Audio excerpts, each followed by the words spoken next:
Bonjour, je m'appelle Cynthia. Bonjour, je m'appelle Linda. Nous allons vous faire un tutoriel sur l'argile.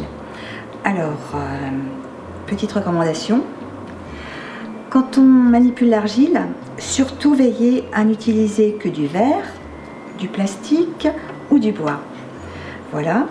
Je vais donc vous parler du lait d'argile pour commencer. Un verre que vous remplissez d'eau très pure, une eau de source par exemple. Voilà. Une cuillerée en bois par exemple, l'équivalent d'une cuillerée à café. On verse ça dans le verre d'eau et on laisse reposer au minimum une demi-heure.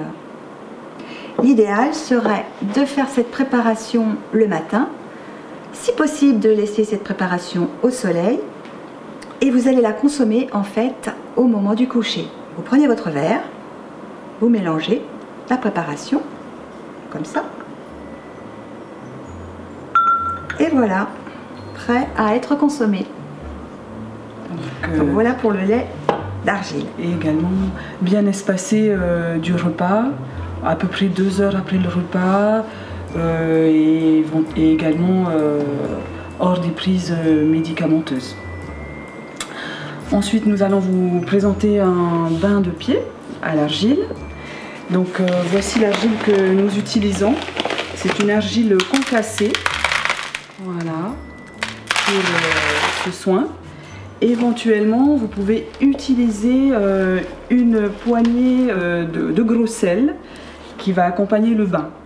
Ensuite, cette bassine, on va la remplir bien sûr d'eau tiédie pour pouvoir faire un bain de 1 demi-heure à 45 minutes, ce qui permet un drainage des toxines. Et éventuellement, vous pourrez ajouter quelques gouttes d'huile essentielle, de la lavande ou toute autre huile essentielle à votre convenance. Donc dans une petite bassine, de 3 à 5 gouttes suffisent. Et ensuite, on vous présente le cataplasme. Donc ici, pour ce cataplasme, on a également utilisé donc, là une quantité donc un peu plus qu'une poignée d'argile, hein, toujours concassée.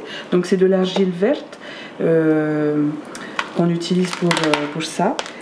On a rempli le récipient, enfin on a recouvert l'argile d'eau, toujours de l'eau de source. Et là, on laisse reposer jusqu'à ce que l'argile en fait absorbe cette eau. Donc il faut attendre au minimum 1 heure. Là, par exemple, l'argile est en préparation. Elle n'a pas encore absorbé toute l'eau. Il faut bien remplir jusqu'à ras de l'argile. Hein, voilà, la quantité d'eau, hein, au niveau de la quantité d'eau.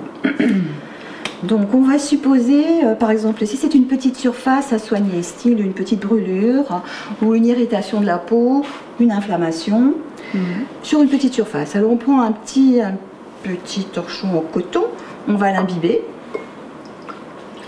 Voilà. Une fois que l'on aura apposé l'argile sur la partie à traiter, c'est-à-dire sur 1 à 3 cm d'épaisseur, on recouvrira cette argile avec le coton humidifié et on prendra une petite bande comme ça pour maintenir en place l'argile. Voilà, et comme ça, aussi simple que cela. Dès que la personne ressent, donc, le bien-être en fait est quasi immédiat. Par contre, dès que les irritations reprennent ou que la personne sent qu'il y a un mal-être sur la surface à traiter, on retire tout simplement, on défait le bandage et on jette cette argile qu'on ne réutilisera pas. Voilà, puisqu'elle aura absorbé les toxines ou les parties à extraire de la partie à traiter. Ensuite, alors on poursuit sur donc c'est la surface sur une zone plus large du corps. Nous allons appliquer cette fois-ci, on va utiliser du papier essuie-tout pour pouvoir poser notre préparation. Donc on peut l'appliquer avec notre cuillère en bois. On va poser la préparation sur l'essuie-tout et ensuite donc ça permet en fait d'éviter de se salir les mains. Et ensuite on va appliquer tout ceci sur la zone à traiter. Ça peut être le foie, les reins, voilà, toute grande zone.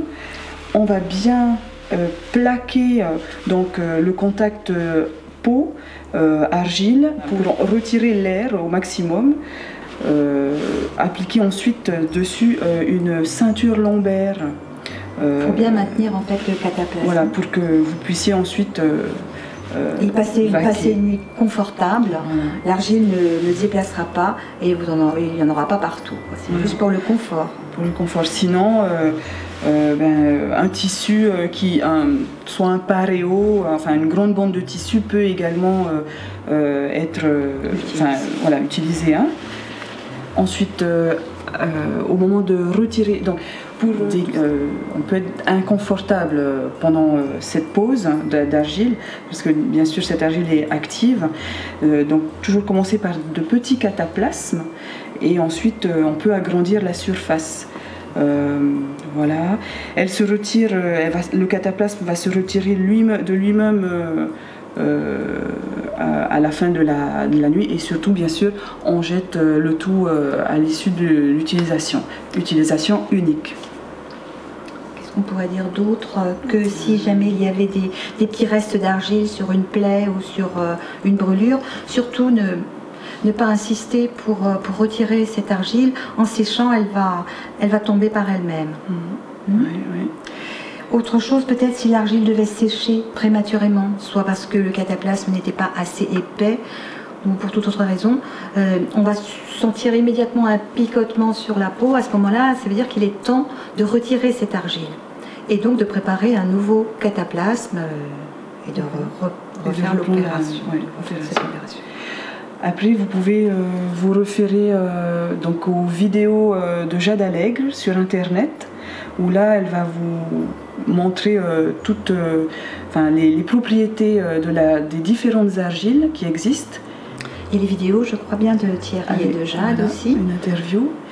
Et enfin, le livre de Raymond Dextré, L'argile qui guérit, où là vous avez absolument la Bible de l'argile, vous avez absolument toutes les informations utiles pour la mise en pratique de l'argile, l'utilisation de cette argile. Voilà, à présent vous savez utiliser l'argile. J'espère que ça vous a plu. On se dit à bientôt. Au revoir. À bientôt, Nana. Génial.